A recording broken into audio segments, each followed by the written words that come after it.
Making news, hundreds attended candlelight vigils in Melbourne and Sydney to remember the Beijing Massacre. We talk with former WA election candidate Natasha Cheung. The opposition highlight the problems of ambulance ramping. And State Treasurer Troy Buswell declares that WA's economy is still strong.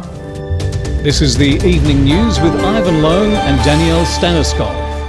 Good evening. First to world news is the 24th anniversary of the Beijing Tiananmen Square massacre, which happened in 1989. More than 150,000 people commemorated the tragedy in Hong Kong's Victoria Park. The June 4th incident had occurred 24 years to now. On the day, Hong Kong Alliance in support of patriotic democratic movements of China held the candlelight vigil at Victoria Park. The thunder shower that started just before the candlelight vigil led to the malfunctioning of the audio systems and projectors in Victoria Park. Same as the previous years, the Vice Chairman of Hong Kong Alliance Richard Choi read out the obituary to the deaths. Chairman Lee Cheuk-yen also read out the Declaration of the Night and led people to a minute of silence.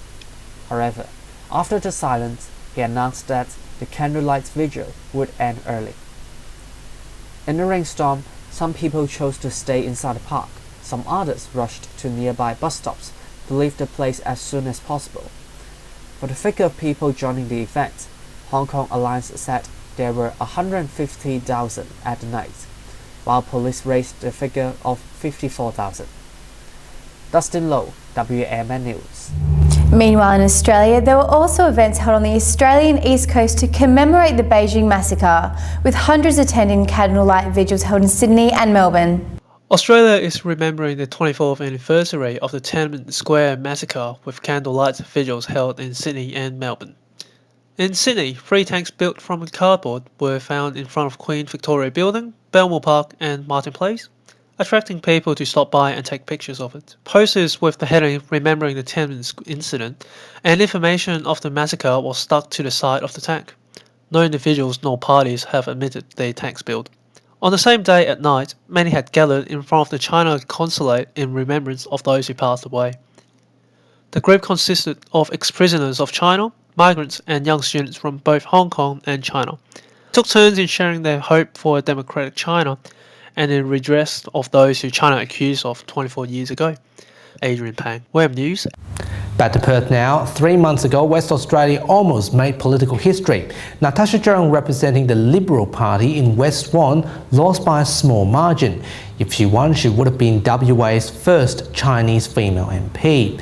I caught up with Ms. Cheung this week and taken a look back at her election campaign. Natasha Cheung, welcome to the program. Thanks very much, Ivan. Have you enjoyed campaigning in the election as a candidate?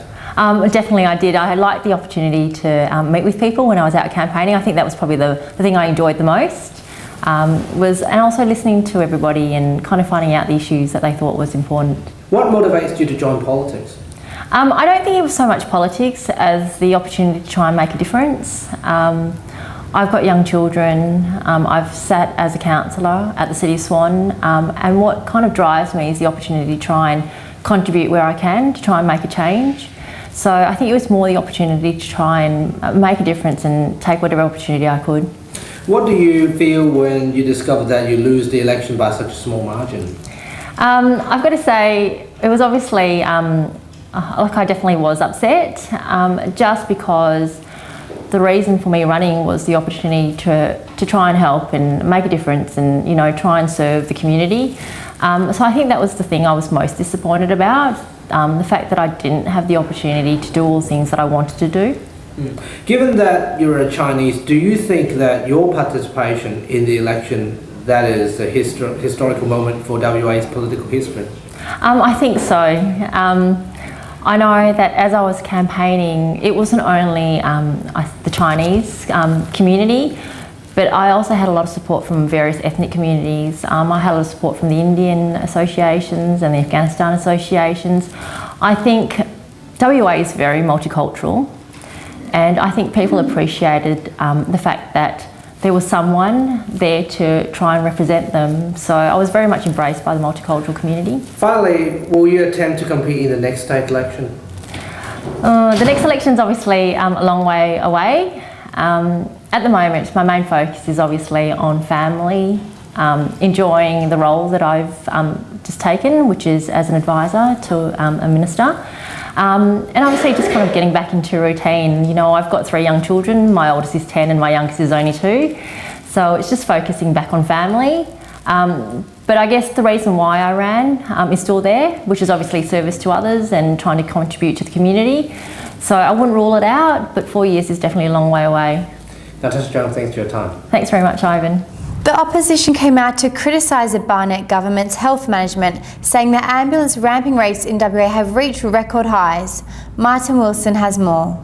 The latest data released by the WA Health Department revealed that the Perth's hospital ramping has reached record highs. Well, this is not solved, and that's why we're here, because we have the worst figures for ambulances ramping outside of hospitals on record. According to figures, in May 2009, there was over 360 hours of ambulance ramping, while in May of this year, the numbers have almost quadrupled to 1,214.9 hours. Meanwhile, the worst day of ambulance ramping in May 2009 was 46.1 hours, and now the number has tripled to 151.8 hours. Health Minister Kim Hames admitted the ramping figures are unacceptable, but denies that the health system is in crisis. Certainly not in crisis. We've got one of the best systems in the world. We are managing our patients in just about every category better than every other state. I mean, we may see the normal seasonal, movement. So at the moment, we're actually doing quite a bit better than what our targeted response times are. The Minister also believed that WA population's growth has added pressure to the system, but said the government has invested billions building new hospitals to solve the problem. Martin Wilson, WAMN News. WA Treasurer Troy Buswell has made comments on the state's economy. The minister makes the comment after the Australian Bureau of Statistics released new data. State Treasurer Troy Buswell fronted the press on Thursday to answer questions about the state's economy at Parliament House. A packed media audience peppered Buswell with questions ranging from the state of the economy to unemployment. Mr. Buswell believes the state's economy will continue to grow. However, he noted the state is going through a transition phase, metamorphosising the base on which it relies on. By investment and construction to an economy that will be driven by production and exports. And these figures certainly do pick up on that. As for the unemployment issue, Buswell also believed that the state's rise in unemployment had more to do with those coming into the state than the job-seeking efforts of those within it. The increase in unemployment rate is being driven by what I would refer to as a participation rate effect rather than a jobs decline effect. I think that there will still be upward pressure on our unemployment rate over the next few months, even if levels of unemployment remain constant. In other words, there's no decline in jobs. And the reason for that is that a lot of our population growth is driven by people who migrate to the state. When questioned if the state itself was in a state of recession, the Treasurer was adamant that he believed no such force. I think it's a ludicrous statement to make. I mean, we've got a short-term snapshot of a very complex economy. It's a bit like saying your team's behind in the football, but not counting the goals kicked by your 3 leading forwards. The announcements come after the Labor Party in recent weeks has launched stinging attacks on the resolve of the government. Christian Dwyer, WAMN News. Police are appealing to the public for information on attempt armed robbery in Mandurah, where a man threatened another person and his family members, demanding cash. The incident took place at the Woolworths store car park near the Smart Street Mall, when a 41-year-old man was walking to his car with his daughter and wife. The offender ran to a VN Commodore and left the scene after the victim refused to hand over the money. Anyone who has information regarding this incident should call Crime Stoppers. And finally tonight, the yellow rubber bathtub duck finally farewelled Hong Kong after spending a month floating on Victoria Harbour. The farewell has sparked another media frenzy in Asia, with nearby shopping centres setting off fireworks to say goodbye.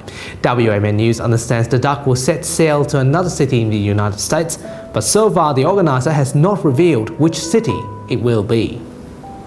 And that's how the world looks tonight. More news on our website. Don't forget to like us on Facebook and click subscribe. Good night. Good night.